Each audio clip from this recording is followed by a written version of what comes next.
আজকে আমি করব ইজি ডিম ভাজার রেসিপি, যেটা খাইতে অনেক টেস্টি কিন্তু 1 মিনিটের মধ্যেই হয়ে যাবে। তাইলে চলো রেসিপিটা প্রথম থেকে বলি। ডিমটা ফাটাই লিয়েছি, ডিমটাতে লিয়েছি পেঁয়াজ কুচি, লঙ্কা কুচি, জিরা, নুন আর লিয়েছিলাম লঙ্কা গুঁড়া আর একটু জিরা গুঁড়া আর ধনিয়া গুঁড়া। এবারে সবগুলো ভালো করে মিক্স করে নেবো। এবারে কড়াইতে তেল দিয়ে ডিমের যে মিশ্রণটা করেছিলাম মিশ্রণটা দিয়ে দেবো। মিশ্রণটা দেওয়ার সঙ্গে সঙ্গে লাড়ি দিও না, তাহলে নষ্ট হয়ে যাবে ওইটা।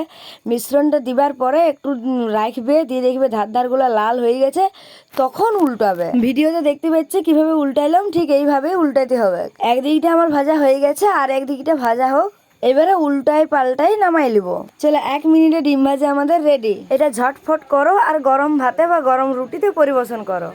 ভিডিও ভালো লাগলে তোমরা জানো কি করতে হয়, লাইক, কমেন্ট, শেয়ার আর সাবস্ক্রাইব আর নোটিফিকেশনটা অন করে রাখবে, যাতে আমি ভিডিও ছাড়ার সঙ্গে সঙ্গে তোমাদের কাছে পৌঁছে। সবাই ভালো থাকো, সুস্থ থাকো, হেলদি খাবার খাও। দেখা হচ্ছে কাল। Thanks for watching.